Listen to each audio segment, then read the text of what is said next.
बिस्मिल्लाह की बरकत का वाक़या। कहा जाता है कि किसी इलाके में कहत साली पैदा हो गई। इस कहत साली की लपेट में न सिर्फ इंसान बल्कि चरिंद और परिंद सब इसका शिकार हो गए।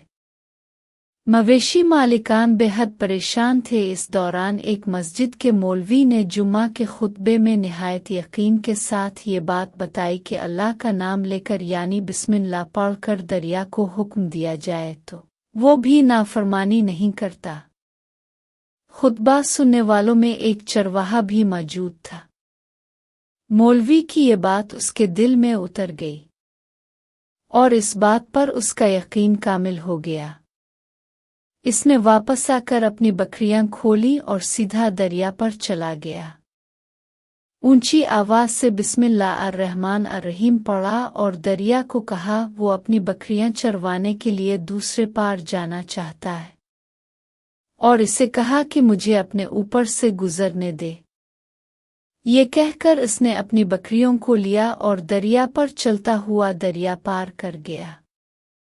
दरिया के दूसरी तरफ का इलाका घास से भरा पड़ा हुआ। दरख्तों के पत्ते भी सलामत थे क्योंकि किसी को यहाँ तक आने की रसाई नहीं थी। इसने खूब अच्छी तरह अपनी बकरियों को सैर करवाया और वापस लौट आया।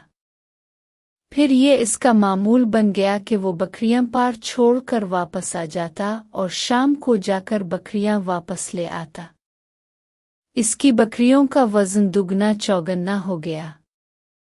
लोग चौंक गए और उससे पूछा कि वो अपनी बकरियों को क्या खिलाता है। वो सीधा साधा और साफ दिल नौजवान था। इसने साफ साफ बात बता दी कि जनाब मैं तो बिस्मिल्लाह अर्रहमान अर्रहीम पढ़कर दरिया पर चलकर अपनी बकरियां दूसरी तरफ चरवाने ले जाता हूँ। ये बात सब ने सुनी मगर किसी ने इस चरवाहे की बात पर यकीन नहीं किया क्योंकि ये नाकाबिल यकीन बात थी। मगर बात होते होते मौलवी साहिब के पास पहुंच गई। मौलवी साहिब ने इस चरवाहे को बुलाया और सारा माजरा पूछा।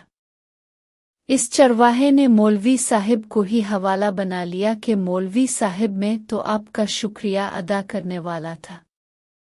अपने जुमा के खुतबे में जो नुस्खा बताया था कि बिस्मिल्लाह कहकर दरिया को भी हुक्म दो तो वो भी इनकार नहीं करता, तो मैं तो बस आपके नुस्खे पर ही अमल कर रहा हूँ। मौलवी साहिब हैरत से इसके चेहरे को देखते रहे। मौलवी साहिब ने कहा, भाई साहिब, ऐसी बातें तो हम हर जुमा में करते हैं, फ़कत उनका मकसद लोगों का ईमान बनाना होता है। मगर बकरियों वाला डटा रहा कि मैं तो बस बिस्मिल्लाह कहकर पानी पर चलता हूँ और बकरियों समेत पानी पार चला जाता हूँ। आखिरकार मौलवी साहिब ने सुबह खुद ये तजर्बा करने की ठानी, जिसे देखने चरवाहे समेत पूरा इलाका भी आ गया। मजमा ज्यादा था। मौलवी साहिब ने एक दो बार सोचा कि इनकार कर दूं कि कहीं डूब ना जाऊं, मगर वो जो मौलवी साहिब को कंधे पर उठा कर लाए थे अब भी जोश व खुरूश से अल्लाह अकबर के नारे लगा रहे थे और मौलवी साहिब के हक में तारीफें कर रहे थे। आखिरकार मौलवी साहिब ने अपने डर को दूर करने के लिए एक रस्सा मंगवाया। पहले इसे एक दरख्त के साथ बांधा, फिर अपनी कमर के साथ बांधा, फिर डरते डरते ढीला ढाला बिस्मिल्लाह पढ़ा और दरिया पर चलना शुरू हो गए। मगर पहला पांव ही रखा था कि पानी में गिर गए। मौलवी साहिब डुबकियां खाने लगे और पानी के बहाव में बहना शुरू हो गए। लोगों ने खींच खींच कर बाहर निकाला। मौलवी साहिब की इस हरकत ने चरवाहे को परेशान कर दिया कि मौलवी साहिब की बिस्मिल्लाह को ये क्या हो गया है, क्योंकि इसका ये रोज का मामूल था। इसके अपने यकीन में कोई फर्क न आया। इसने बिस्मिल्लाह कहकर बकरियों को पानी की तरफ इशारा किया और खुद उनके पीछे चलता हुआ पार छोड़कर वापस भी आ गया। लोग इसे वली अल्लाह समझ रहे थे। اور اس کے حق میں نعرے لگا رہے تھے، مگر وہ سب سے بے نیاز، سیدھا سادہ انسان تھا۔ وہ مولوی صاحب کے پاس پہنچا اور کہا، مولوی صاحب میں آپ کی بسم اللہ کی تعریف سے کافی پریشان تھا، مگر پانی پر چلتے ہوئے مجھے آپ کی بسم اللہ کی بیماری کا پتہ چل گیا۔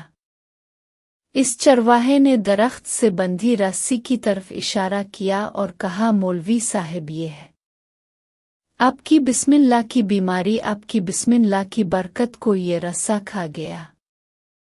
آپ کو اللہ اور بسم اللہ سے زیادہ اس رسے پر بھروسہ تھا، لہذا اللہ نے بھی آپ کو رسی کے حوالے کر دیا۔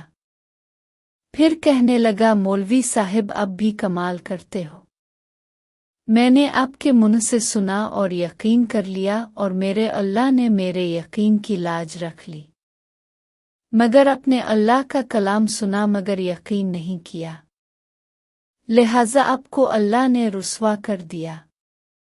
محترم عزیز دوستو، یہی کچھ ہمارا حال ہے۔ ہماری نمازوں اور دعاؤں کا حال بھی یقین سے خالی ہے۔